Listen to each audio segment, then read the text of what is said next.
All right. Hi, I am Maggie Koerth-Baker. I am the science editor at boing.net and a freelance science journalist. And I'm Christina Agapakis. I'm a blogger with Scientific American. My blog is called Oscillator, and I'm a researcher in synthetic biology at UCLA. Great. It's nice to talk to you again, Christina. Yeah, it's great to talk to you too. You had sent me a couple of recent blog posts of yours that you wanted to talk about, and I'm really excited about these because they seemed like really interesting stories. And I wanted to start by talking to you about the one that you did about your own allergy issues and how you had done up the phylogenetic tree of that. And can you tell us a little bit about that post and what you've done just to kind of get started before I ask you some questions? Yeah, well, so I have a lot of weird allergies, not weird in the end, but so a lot of allergies to many fruits and vegetables when they're raw. And so I, have recently been making a lot of new friends. I just moved, and so a lot of people are very confused about my allergies and asking a lot of questions and like very worried about giving me something that'll give me a reaction. So I started trying to sort of understand what connected all of the allergies, and I knew that the allergy was actually caused because I have seasonal allergies to birch trees. So it's only one protein that I'm allergic to that's present in all of these different fruits and vegetables. So I sort of knew that much, but I didn't know sort of how all of the fruits and vegetables were related to each other and what kinds of families were okay and which were not. And so my husband found the phylogenetic tree of all plants and started asking me, like looking up on Wikipedia on each one, like this family of plants is this kind of fruits and vegetables. Like, can you eat these? And then we would sort of cross them off as we went down, whether or not I could or couldn't eat them. And they seemed to cluster in really interesting ways along in the phylogenetic tree. So birch trees are sort of on one branch, and then sort of underneath all of the birch trees, I was allergic to almost everything underneath, except for a few sort of weird families that popped up in there. So I can eat all of the things that are sort of cabbage related. So broccoli and cabbage and kale are all the same species, and I can eat those. And cucumbers and melons are very closely related, and I can eat those, and those are pretty closely related. But everything else on sort of that tree is allergenic to some degree. Yeah, I thought that was really interesting. And you mentioned that there's this specific protein that is causing this. BET-V1, do you pronounce it that way, or am I supposed to say BET? I think so. I called it BET-V1, but I don't know if that's the real way to do it. I've only read it, so I don't know what the appropriate way is saying it. I'm kind of curious whether you know anything about, like, because you talked about it being this protein that protects plants from pathogens. And I'm kind of curious about, do you know anything about how it does that? I don't know. What it's actually protecting against? So I don't actually know all the details. I think that it's a protein that actually binds to lipids. So I think it has something to do with sort of the membranes of the cell. I don't know all the details, and I think there's a lot of research that's been done into these proteins that cause allergies, obviously. But I don't know all of the details in that case. But I think that they bind lipids, and they're definitely activated when the plant is stressed out and has pathogens attacking it. And what was the most surprising genetic connection that you found when you looked at these phylogenetic trees? Because I know what the most surprising one for me was, and I'm kind of curious what popped out to you. What was surprising for you? I'm curious now. I'm sorry? You said that one was surprising for you. Which one was that? That was how closely birch trees were related to cucumbers. That was very strange to me, too. No, that was definitely, I had no idea, and I started to wonder, because phylogenetic trees is not something I know a whole lot about, and I was wondering whether I'm reading that wrong. Are there a bunch of steps between that common ancestor and the cucumbers and the birch trees that we're not seeing on the tree that's on your website, or does it really just go grandfather, common ancestor straight to cucumbers and birch trees? Yeah, I mean, I don't know what the more finer details, but that tree is I think a pretty good example, or I think it shows sort of at the level of order. So it's like order. Yeah, and then kingdom, order, whatever came. I don't remember what they're all supposed to be. So I think there's not much in between. But I mean, it's always surprising to sort of see phylogenetic trees when you see how close humans are to yeast when you look at all organisms. So I think that there's a lot of always surprising sort of relationships and how closely related everything is in evolution. The other thing that I was really curious about was, how you end up using these phylogenetic trees in a practical way. Because you talked about that creating them allowed you to feel less stressed out about your allergy and allowed you to communicate better with people about your allergy. And I'm kind of curious how you take this, what to most people is still kind of an abstract thing, and put it into, when you go out to a restaurant, what do you say to the waiters? Oh, for the waiters, so the figure in there's one of the diagrams in the blog post is sort of like the rainbow with all of the like common names of the fruits and vegetables, and that's something I actually want to put on my business card, and so I could hand that to somebody and say, like, this is a no, and everything else is okay. And so, like, that's sort of, I wanted to just, like, have a nice little diagram to show that. For my sort of science and nerd friends who have dinner parties, I can say, like, oh, cucurbitales and brassicales are okay, but, avoid the rosales, and they'll sort of understand that. And for me personally, when I am sort of challenged with a new fruit or vegetable, I can just Google it actually now, and on Wikipedia, the first thing that pops up under the image is the phylogenetic sort of relationships and the taxonomy of the plant, and so I can see, like, oh, this is in the order Rosales, so it's no good because I know that I'm allergic to almost everything there. But there are other ones. Yeah. Sorry.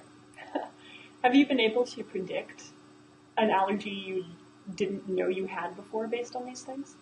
So there are a few things that I sort of assumed that I was allergic to, like mangoes, that I just, because it is a fruit that is sort of exotic and weird, and I'm allergic to so many other sort of like sweet and delicious fruits, that I sort of assumed I was allergic to mango. And I think that I'm actually not, given where it is on the tree.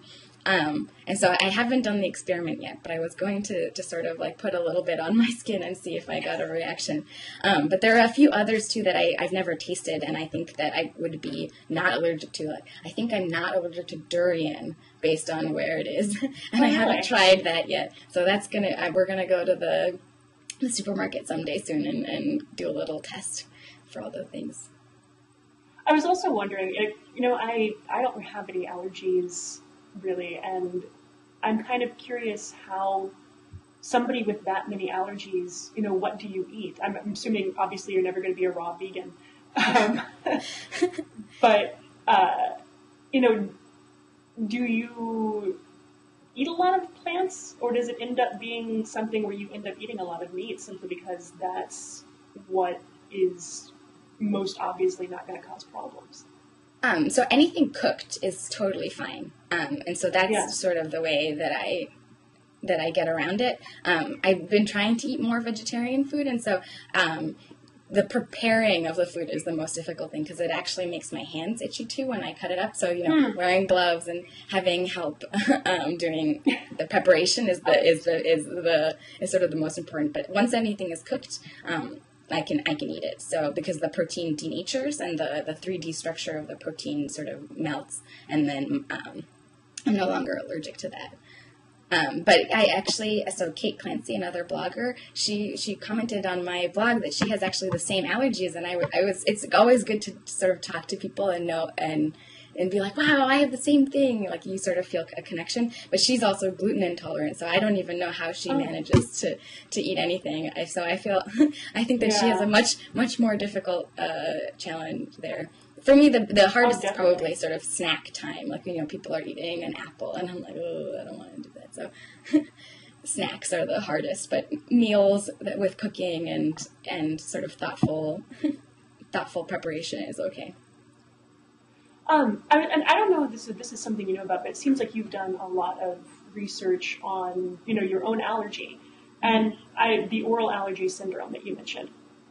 And I thought that was really interesting because as somebody who doesn't know much about allergies necessarily, but has this, acquaintance with science journalism and like what's being written about these things, I think most of us with that kind of background go immediately towards this hygiene hypothesis and thinking about, where allergies come from. Well, it's just because we're not letting our kids get dirty.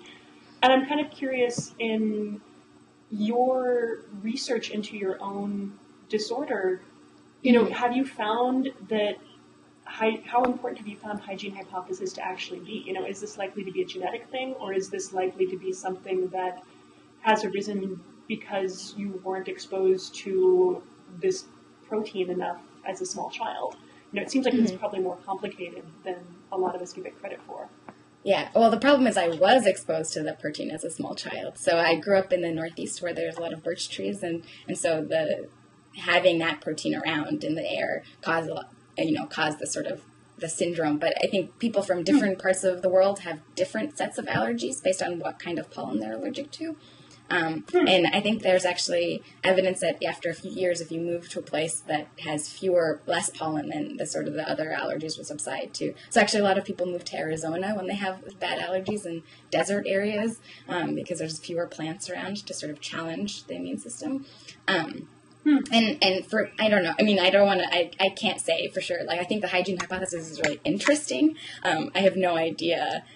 I don't know a lot of the details of like whether or not it's true. I'm definitely fascinated by it, and I really like the idea of using hookworm to cure allergy. So I don't know. Yeah. There's this hypothesis that people who sort of have this load already on their immune system against parasites will not sort of overreact to things that are harmless because they're sort of like, I'm busy, I'm dealing with real problems, and so you don't have allergies. And it's definitely something I'm very intrigued by, and I even tried to get in on a hookworm allergy study that was happening at Harvard, but they were only recruiting people with peanut allergies so far. But it seems like something that people are like interested in, and it seems like there's a lot of good studies going on to sort of figure out, is there a way that we can sort of like, help people who already have allergies and like prevent them from happening, sort of with an understanding of how the immune system is dealing with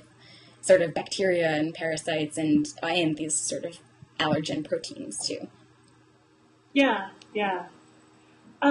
The other story that you had sent me was also really interesting, I thought, that was about some research that your lab had been doing, and also that other labs have been doing with sort of artificially starting symbiotic relationships between bacteria and animals.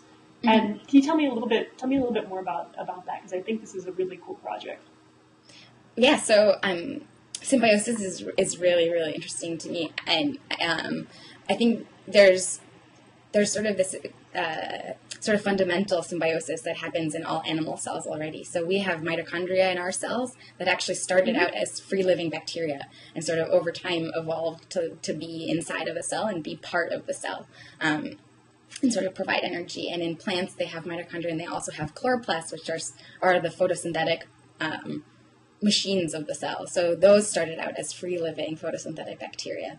And then they, again, over time, sort of became these endosymbionts that became part of the cell. They couldn't live on their own.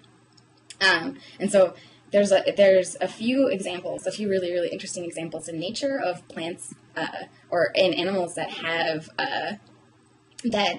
bacteria living inside of them as sort of part of their life cycle. So sometimes the bacteria starts out free living and then sort of gets inside of the organism and then is part of the, and then during that part of the life cycle. So in plants, a lot of plants and legumes, there are bacteria that will live in the soil and then get inside of the roots of the plant and then provide nitrogen for the plant, so give fertilizer to the plant.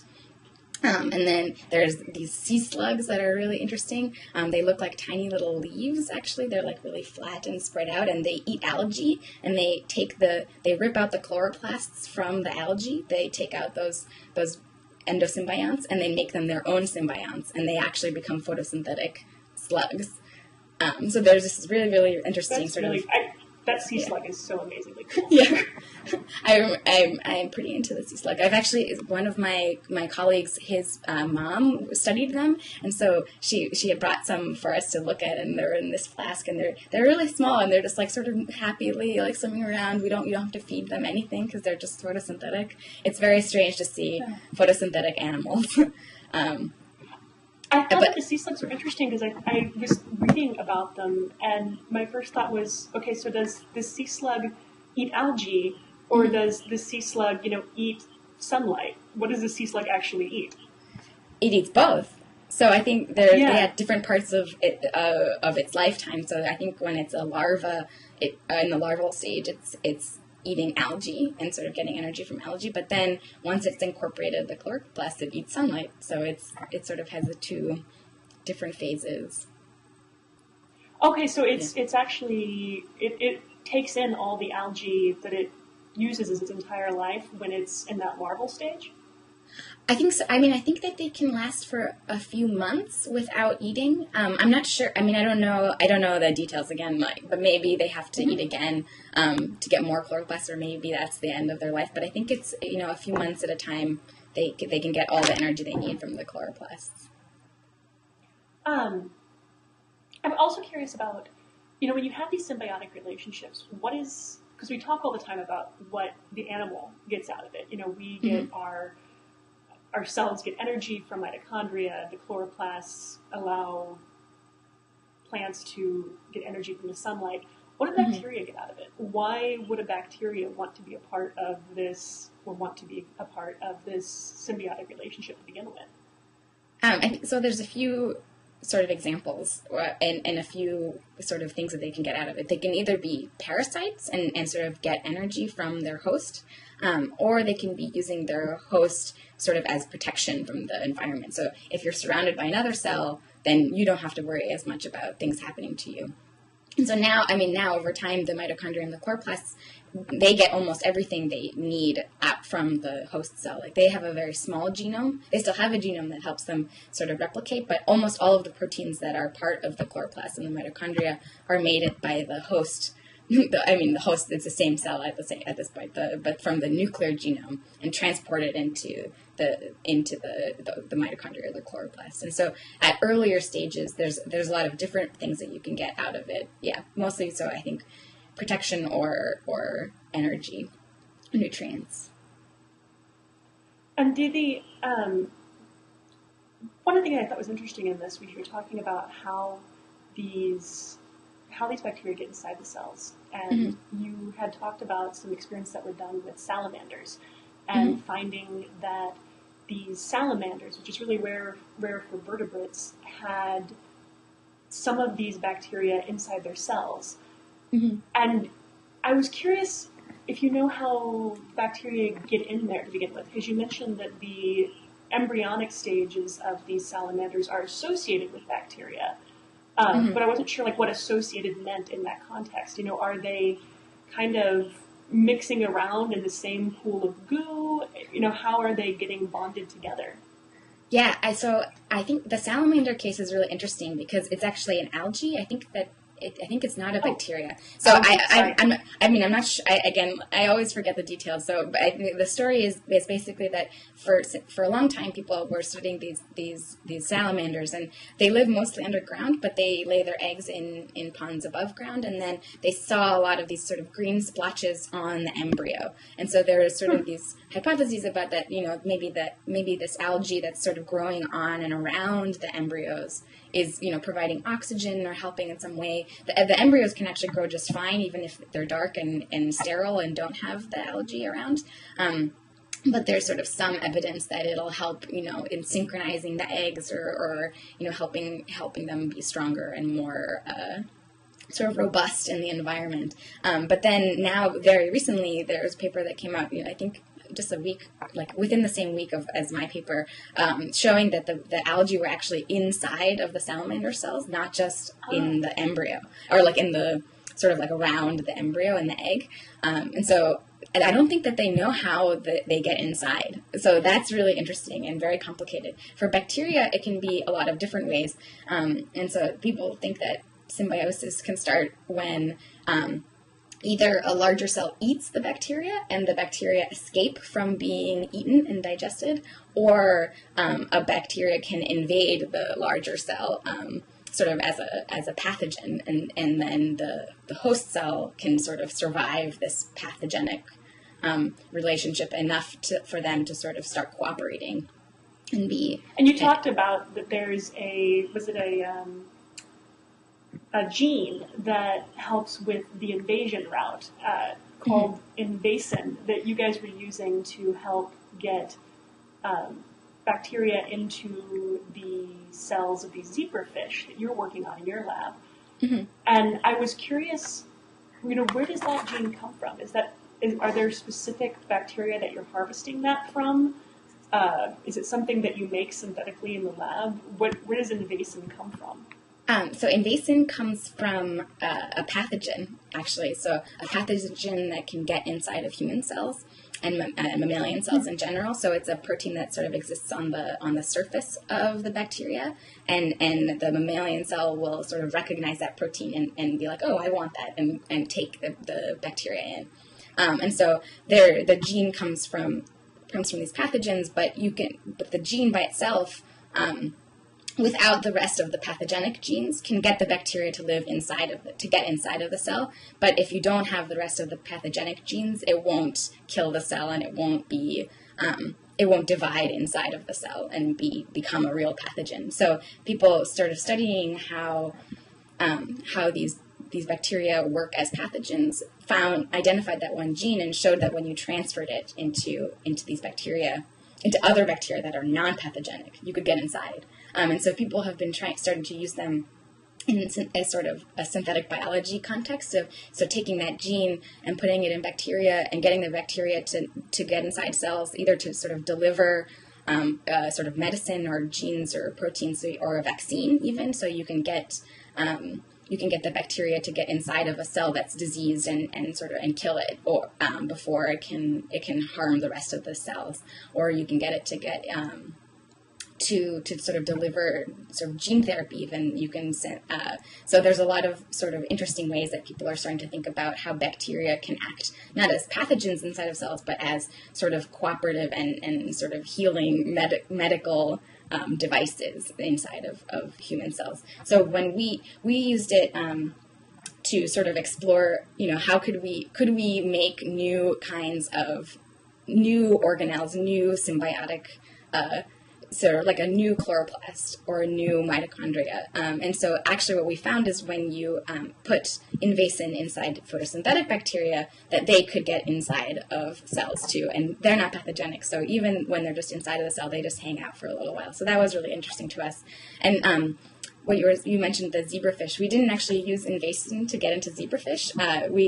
Because the zebrafish embryo, the egg is really big, and you can actually inject with a needle into the single cell before it divides into the fish. So we used that to sort of inject bacteria into the embryo. Sort of it looked actually a lot like the salamander and the algae living together, because the zebrafish sort of grew normally with these bacteria in their cells, and then after a couple weeks the bacteria sort of faded away and the fish lived happily ever after.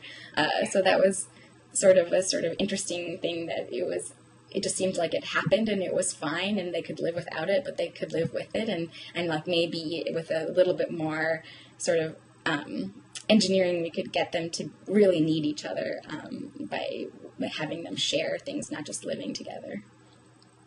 And one of the other experiments you did was getting some of these bacteria to produce sugars inside cells, correct? I was wondering, whether with enough tinkering you could have these therapeutic bacteria that can be used to produce, say insulin or something that a diabetic person needs within their own cells. Is that kind of where you see those ideas headed, or is there something else that sugar-producing bacteria symbiotically bond into cells could do? So the sugar producer was what inspired the whole project, because Henrika, who's one of my co-authors, she had made these cells that secreted sugar, sort of at a low concentration, but a significant one, and so she showed that if you just grew them next to each other, the bacteria secreting the sugar could actually support the growth of other bacteria that needed sugar.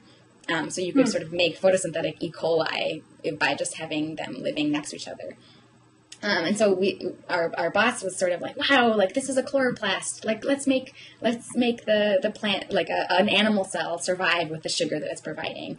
And that sort of inspired the whole thing. But what we found was that the amount of sugar just was not even nearly enough sugar for an animal cell. So like animal cells are much more sort of active and need a lot more energy than plant cells. And so and the sort of even the amount of sugar that they were secreting wasn't enough to support even a plant cell. So we had some sort of problems there with math of the sugar. But I mean, we definitely thought about the insulin thing. I can't remember why we decided it was a bad idea, but I think that there's definitely sort of, you can imagine a lot of different possibilities of, if you had a bacteria that was, producing a medicine or like sensing the environment in your cells and saying like, oh, something is wrong, like you need a medicine. So like that's sort of, a lot of people are thinking that way. I get nervous thinking about bacteria living inside of me, like that I engineered, because I know that things don't work very well.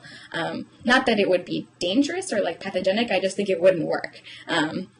Right. So I was about to say a worse idea than making E. coli even hardier than it already is. Yeah, exactly. And it's like, oh, I'm gonna just inject this into my bloodstream. Like I don't know. Like so I usually get nervous about that. I think there's actually been a few cases where people have done tests with people with different kinds of cancer, because there are bacteria that can sort of find cancer cells and target them.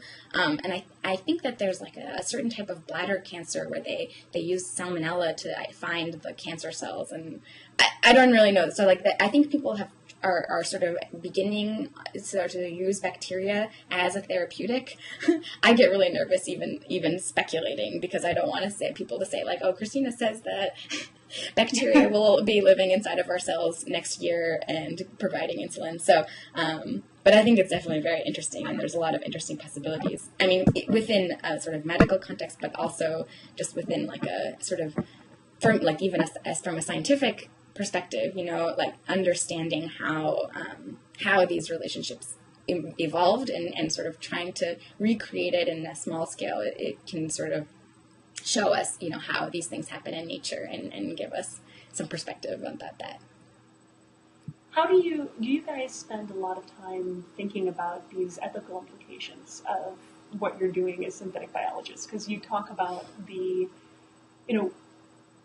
risks of having this man-made bacteria injected into your body, while at the same time, part of why we're doing this research with man-made bacteria is the possibility that someday we can be injecting this into our bodies. How do you reconcile those two things when you start thinking about the research that you're doing? I definitely think about it a lot, and I think almost everybody who works in this field or in any engineering field has to really think about sort of how people are going to be using and how people their things that they're thinking about, the things that they're making.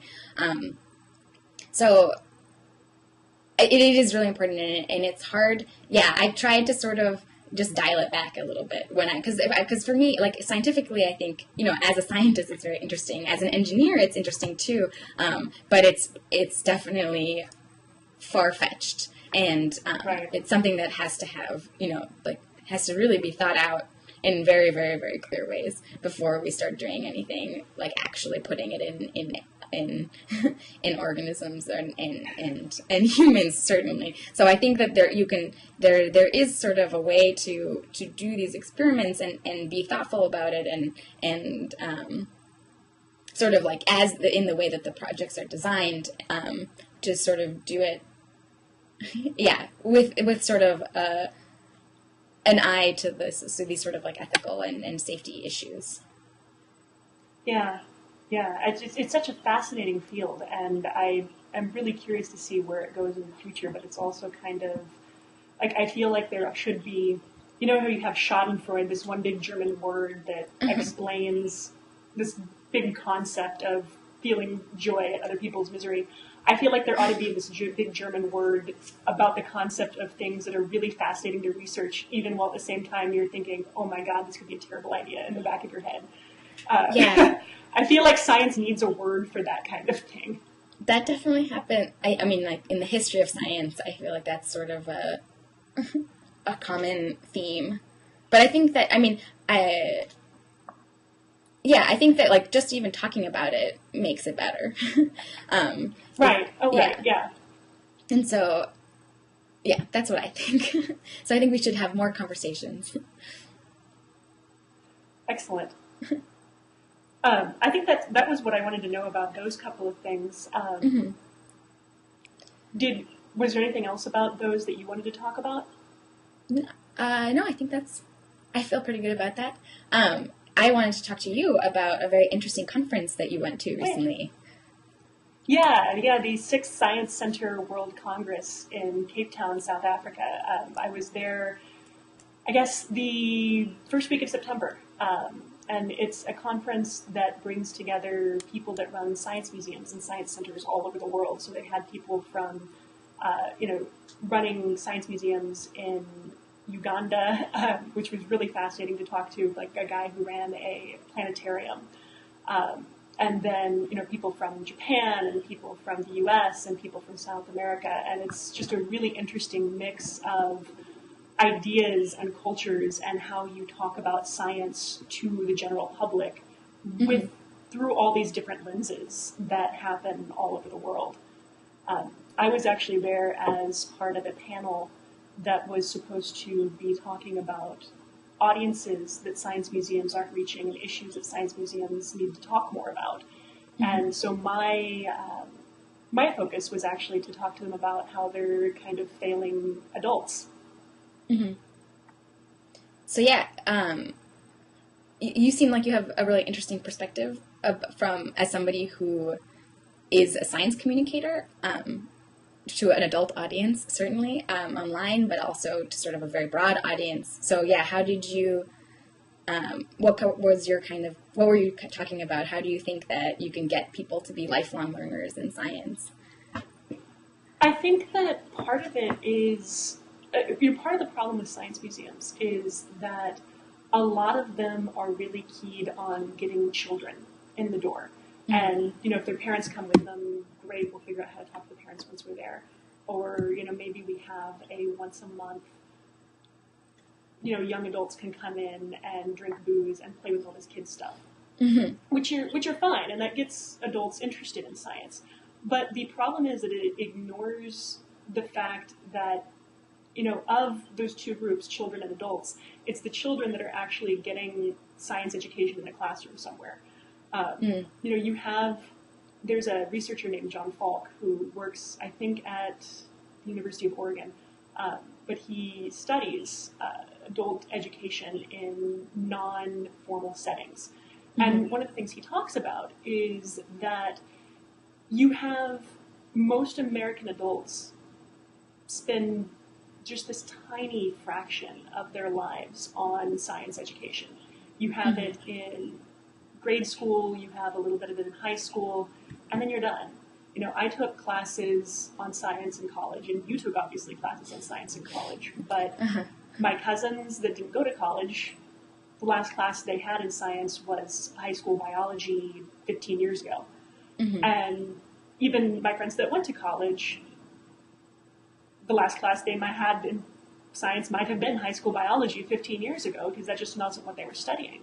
Yeah. But then at the same time, you have all of these issues, everything from climate change to evolution to, I think a couple weeks ago, there was a news story out about a terrorist in Mexico that was sending bombs to researchers who were working on nanotechnology because he had gotten science fiction confused with science fact, and thought that these scientists were going to flood the world with gray goo that killed everything. And so he thought it was his moral imperative to take them out before they could take all of us out. And so you have all of this confusion about science, but there's so little time spent talking about science to adults, specifically. And I think that science museums talk about being these places of lifelong learning, but then you go in and they have these bright primary color schemes, and they have this marketing that's all about bring your kids. And it makes adults turn off. when they walk in the door. You assume that this is going to be a place where I bring my children. They've done some surveys where adults actually talk about, oh, my kids have gotten too old for the science museum, which is the saddest thing in the world to me. Yeah. I'm curious about sort of this idea about like controversial issues in science and sort of how you see a science museum sort of confronting those issues or sort of providing the kinds of tools and lessons that somebody could use to sort of better navigate the kinds of things that you learn about in the news about science. Yeah, do you have examples of museums that sort of do this particularly well, or is it still sort of like an open challenge? And do you think that by sort of by understanding more about sort of these things that you could learn in a science museum, that you could take that lesson and apply it to the kinds of things that you learn about in the news?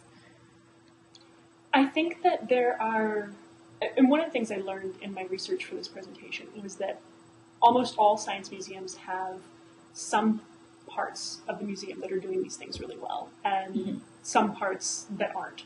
And it depends from museum to museum what that ratio is.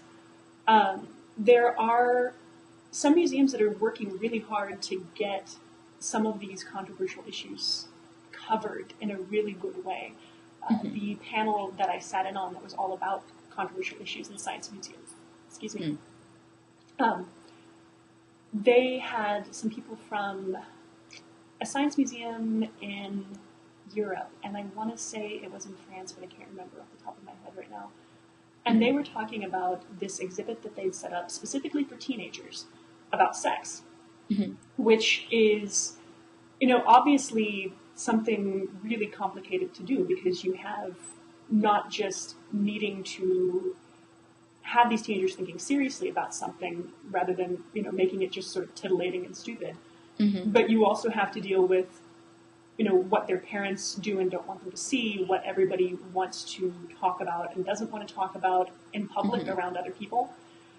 And this was in Canada, sorry. Okay.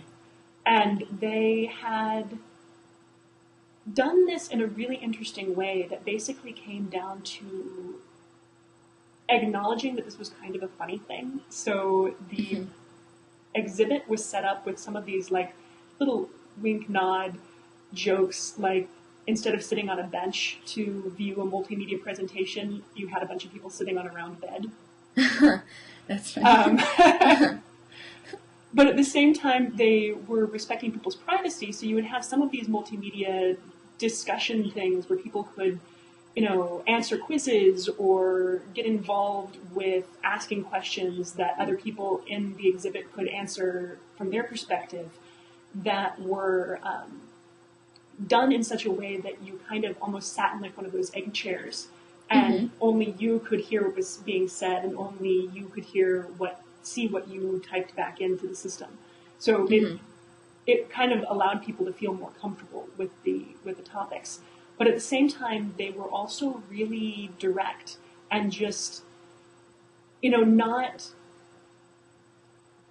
kind of this fine line between being salacious and being blunt.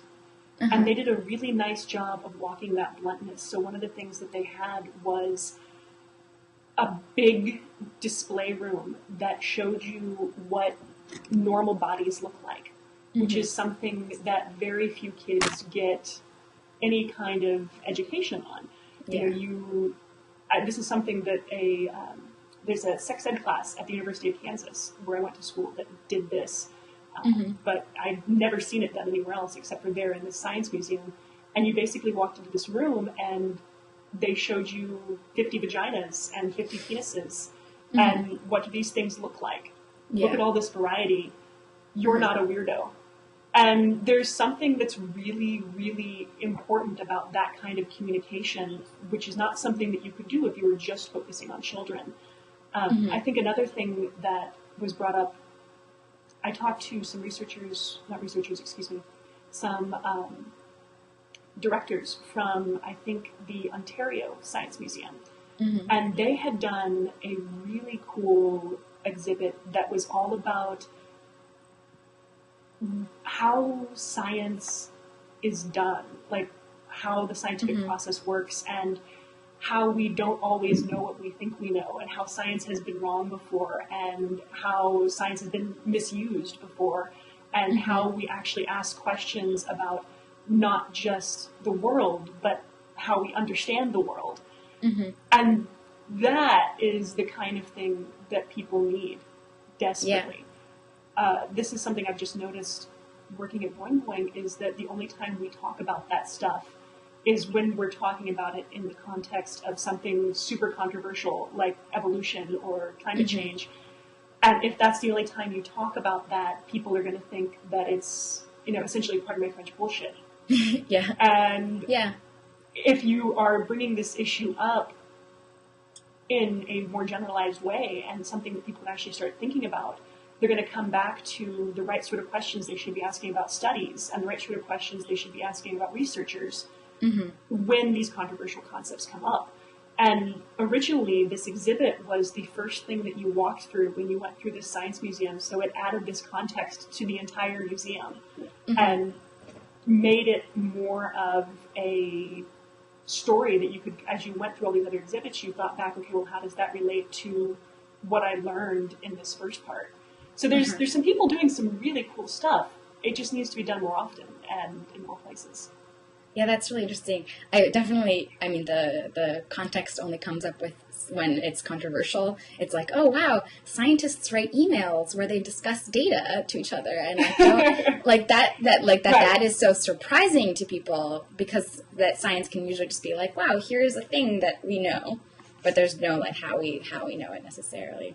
That's really interesting. And actually, I like the part you were talking about, the exhibit about sex. It seems like that would be also sort of culturally dependent and would work better in some places than others. And I know that at the conference you were also talking about sort of how to sort of take into account the culture that the stuff is being presented in order to sort of get across sort of these lessons about science, but also be sensitive to people's sort of background and culture.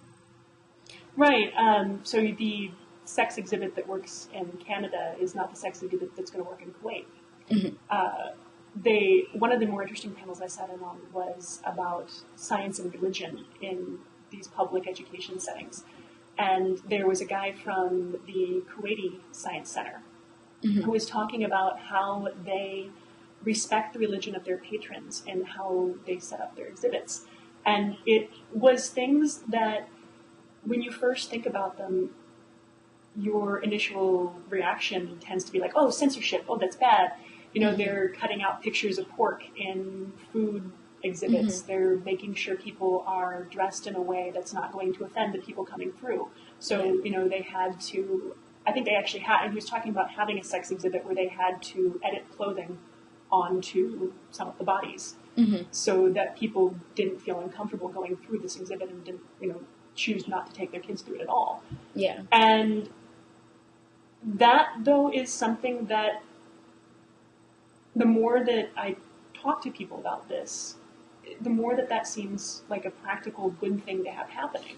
You have to adapt your message to who you're talking about and who you're talking to so that they listen to the important stuff that you have to say. And the same guy, this is really interesting, it's kind of slightly off topic, but the same guy was talking about, all of these changes he'd had to make at the Kuwaiti Science Museum to adapt to Muslim visitors. And then somebody in the audience started bringing up what they were worried about having to do for Christian visitors in Western countries who don't believe in evolution and don't believe the geologic record, and how are you supposed to make that adaptation? And this completely and utterly confused the Kuwaiti Science Center guy. Because apparently, from his perspective, like he was a religious Muslim, his visitors were religious Muslims, they all believed in evolution. Like, he didn't have people complaining about geologic record exhibits or about evolution exhibits. He had people complaining about pictures of pork.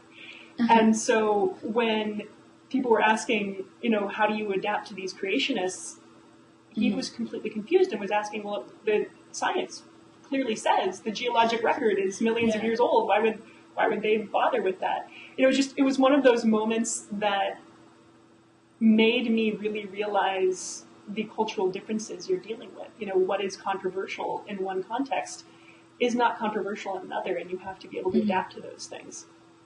That's really, really interesting. Yeah, it was actually kind of hilarious because he didn't seem to quite entirely even understand what the controversy was. Yeah. Uh-huh. Yeah. That's really, really funny. Yeah. And the religion thing, that panel was really interesting, and it came down to, how you talk about science to religious people has to be pragmatic, and it has to have this respect, and it has to acknowledge that simultaneously religion and science coexist, but that they are also separate spheres, and you can have your religious beliefs and you can respect science also. And it's a really complicated thing to do, and it's not something that we talk a lot about, I think, even in the science journalism community. But I think it has some analogies to some of the stuff that I've been thinking about when it comes to energy and climate change. And so I just finished a book on the future of energy that's coming out next April. Oh, exciting. And the first story in that book is about some focus groups that a energy nonprofit did in Kansas a couple years ago. And they had these focus groups in and were asking them about climate change. And of course, the focus groups then went into, well, it's a lie, it's this plot, it's, all these people trying to scam you out of your money. But then they asked these same people, what are you doing about energy? And the same people that vehemently felt that climate change was a scam had replaced all their light bulbs with CFLs, had bought a Prius, were insulating their house, were really interested in wind power. It really drove home to me that there are other reasons to care about energy besides climate change. And you don't have to get people to believe climate change to get them to take action on energy change. And I think it's kind of the same thing with science education. You shouldn't tell people that, we're going to humor you and say that God created the earth in 2 seconds, 6,000 years ago. But you can take them through the science museum and show them everything else and get them a science education and, even show them some of the evolution stuff, but putting it into a context of, we're just going to leave the dates off these things, but here's a fish, here's the next link in the fossil chain, and here's the next link in the fossil chain, and let them put their own timeline on it, and maybe that's something that helps them understand stuff better. Yeah, that seems like it would be something that is very controversial to the people who do talk about science and religion, which is online, or some people who are talking about it and like really worried about education and of evolution in general. Do you think that this kind of approach would sort of open a door for people to maybe someday start to realize, like, see what the Kuwaiti science director was saying, that oh, but the facts say this. Do you think that it's possible that by I honestly I think so, and the reason I think so is because it worked for me. I went to fundamentalist Baptist high school. My biology textbook in 9th grade was from Bob Jones University, and had a large section that was basically devoted to attempting to debunk evolution. And what got me past that was not people trying to debunk the debunking necessarily. It was just increasing exposure to what the science of evolution actually was, and not in a context of, trying to be confrontational, but in a context of, oh yeah, here's the science. Yeah. And I started comparing it to what I'd been taught and figured out that what I'd been taught was factually completely wrong. And that was something that worked for me, and I would not be surprised if it worked for other people. That's really interesting. So yeah, it seems like definitely these museums have a really good opportunity to reach people in a lot of different ways. Yeah. I mean, my first biological anthropology class as a freshman in college was incredibly eye-opening in terms of teaching me how much nuance there actually was to evolutionary theory, that it was much more deep and much more provable than I had been taught that it was. And I think that if we spend too much time, most people don't take a class like that ever. Yeah. And I think if we spend too much time trying to be confrontational with creationists, or too much time trying to avoid the topic altogether, we miss the opportunities to get more people exposed to that same kind of experience in their lives. That's really interesting. One thing I saw on your Twitter stream about from the conference was sort of about respecting the limits of science when we're talking about religion, and sort of cultural issues in general. And I think that that's actually really interesting. And I wanted to sort of see what your thoughts were, sort of extrapolating beyond just like religious and cultural issues to sort of like one recent sort of notable example of science going over its limit, which was that the Psychology Today blog about sort of why certain groups of people are the ugliest kinds of people.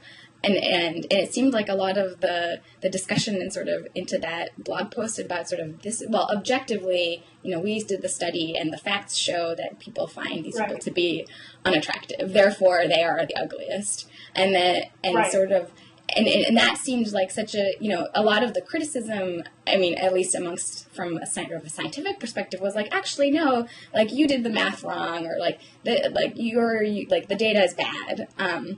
Rather than sort of like saying that, maybe we can't objectively say who is ugly and who is not ugly. Like, maybe that's not a question for science to answer. And like, maybe so is that something that you sort of see also in sort of your work as a, I think it's something that science is starting to take into account more. I know that, so for instance, in psychology, what we know about psychology is actually what we know about middle class and upper middle class white college kids, because that's the majority of who's been studied in these studies for psychology, because they're all based off undergrads pulled in for $20. Yeah. And so there's starting to be more of an emphasis, I know, in psychology of trying to figure out, okay, does what we know about American Western college kids, how does that actually relate to the rest of the world? And I wrote for Scientific American last year about a study that was done trying to replicate a really classic psychology study in other parts of the world. And this is a study that's supposed to be talking about when humans become aware of themselves. And what they normally do is take small children and put like either a dot of something on their forehead or like a sticky note on their head, and you sit them in front of a mirror and figure out how long it takes them to figure out that what they see in the mirror is them, and this thing is actually on their head, not on the head of something in the mirror. And they do this test with children and also with animals. So it's kind of used as this test of animal intelligence as well. But usually, like human children, 18 months or so, I think, was when they start to make this connection. So then they take this overseas. Sounds really cute that the baby would be like, oh, no, it's possibly the most adorable science in the world. But they took this test overseas, and in places in like Central Africa and in some cultures in Asia, they were finding that the children didn't do the proper response of, taking the thing off of their head as fast as the Western children did, that often it was like, 6 years before they would do that. Wow. And I think the initial reaction would be like, well, maybe those kids just aren't as smart. But when they looked into it, what they were actually finding is that it's not an issue of intelligence, it's an issue of culture. You have children that, many of them had never seen a mirror before. So it's not something, like we play with babies with mirrors from the time they're tiny. We play mirroring games with them from the time they're tiny. And that's not universal. And then secondly, they were being raised in a culture that was much less individualistic. And what these kids had learned was that you don't necessarily act about something weird until an adult tells you what to do. And they were waiting, it's not that these kids weren't aware that was them in the mirror and that there was something on their head, it's that they were waiting to be told what they ought to do about that. And that is really interesting, and it calls into question a lot of what we think we know about psychology, because what we think we know about psychology is based on one culture. And I think also has some implications for what we think we know about animal intelligence if, who's to say the culture of elephants is the same as the culture of, white middle-class Western families. We're interpreting the culture of the animals through that lens. Yeah. That's really, really interesting. It's a fascinating story, and I think it's something that psychology is starting to take into account more, but so much of this basis of knowledge is tainted with this bias. Yeah. That when we say, oh, we know that X and Y happen, and this is why,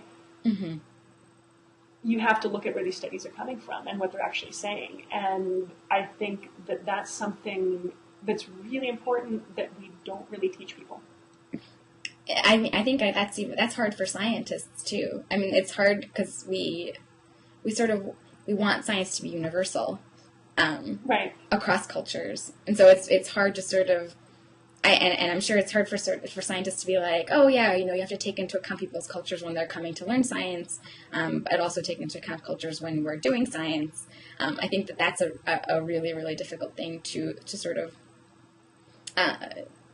to mesh with this idea that science is a universal process, and even that right.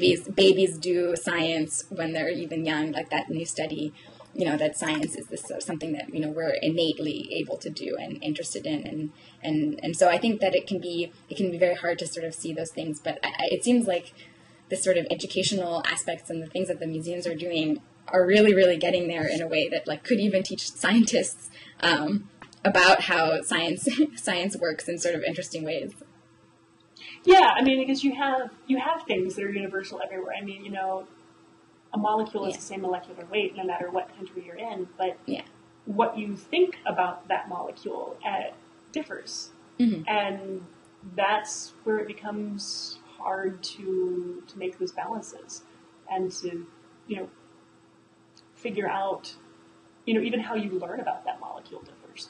Yeah. And I think that's really fascinating to me. I mean, my degree is in anthropology, so obviously I like this stuff, but I can see that being really, really hard to wrap your head around and to do something about, particularly the harder the science that you're in. It's one thing for an anthropologist to be like, yeah, there's all these differences, and even a psychologist to be like, hey, cultures differ, but how do you apply that to your work, for instance?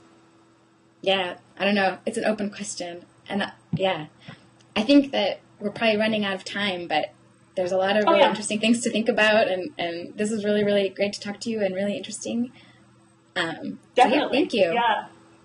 Hopefully we can do this again sometime. This has been a really good conversation, and I am looking forward to hearing more as you guys go forward on your symbiotic bacteria stuff. Yeah, me too. I'm starting a new project right now, so stay tuned. Exciting. Excellent. All right. Awesome. Well, good. Have a good rest of the day. You too. Thanks. Yeah. Cheers. Bye. Bye.